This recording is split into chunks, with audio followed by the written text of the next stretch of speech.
know if it's a bear den or a mountain lion den. We're right about here, just outside of Yellowstone National Park. And we're looking for a tiny little box. The thrill of the chase. That's what Forrest Fenn, a former fighter pilot turned art dealer, called his memoir. In it, he revealed that he had hidden $2 million worth of treasure in the Rocky Mountains. It sparked a rush of treasure hunters searching for gold, jewels, and hidden gems. But the hunt has turned deadly, claiming the lives of at least 2 people. Police are now warning people not to pursue the treasure. Journalist Zachary Crockett went on an assignment with a fellow filmmaker. The pair embarked on a 5-day search of Forrest Fenn's treasure, and Zachary Crockett joins me now from San Francisco. Good morning. Thanks for getting up to be on our program. Zachary, how did you hear about this, and what made you want to go out and look for this treasure? Or were you perhaps more curious in the people that were also searching for gold?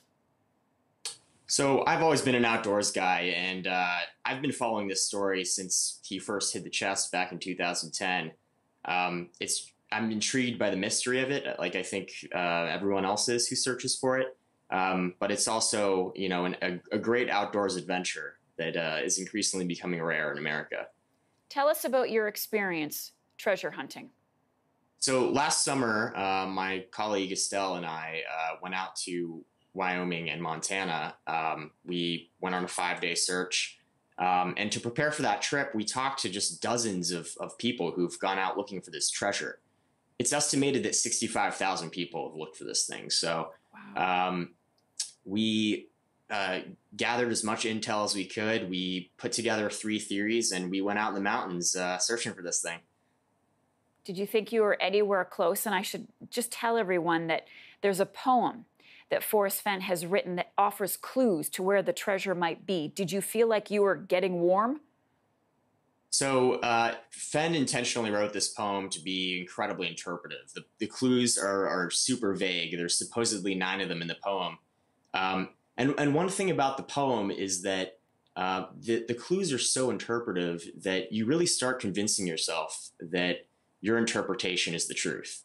And I think in our case, that's certainly what happened. You know, you have clues like the treasure is where warm waters halt, or it's in the home of Brown. And these could just be taken so many ways.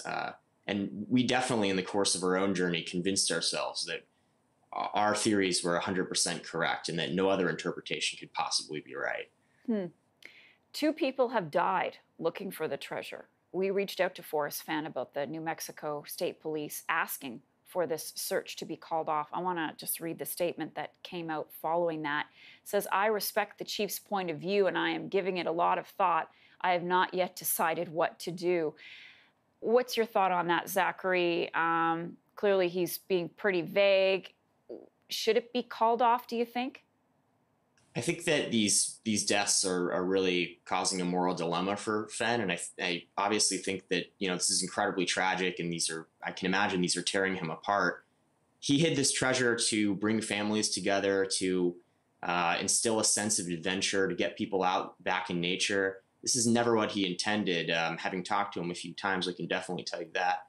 I know that, you know, he has said that the treasure is in a place that an 80-year-old man would be able to go to. When he hid this back in 2010, he was 80 years old. So I think that treasure hunters have to keep that in mind. You know, the wilderness is an incredibly dangerous place. Whether or not you're searching for a treasure, unfortunately, people die in nature. And I know that both of these men, from what I've read, were found around the Rio Grande in New Mexico, both during summer, and that can be a very dangerous place to go if you're in the wrong area. And you know, the other thing to note is that this treasure is also about Fenn's legacy. So inside of the box that he hid is also a copy of his autobiography. This hunt is very much about how he wants to be remembered, and I think it's going to be very difficult for him to call it off. All right, we'll leave it there for today. Zachary Crockett, appreciate your time with us.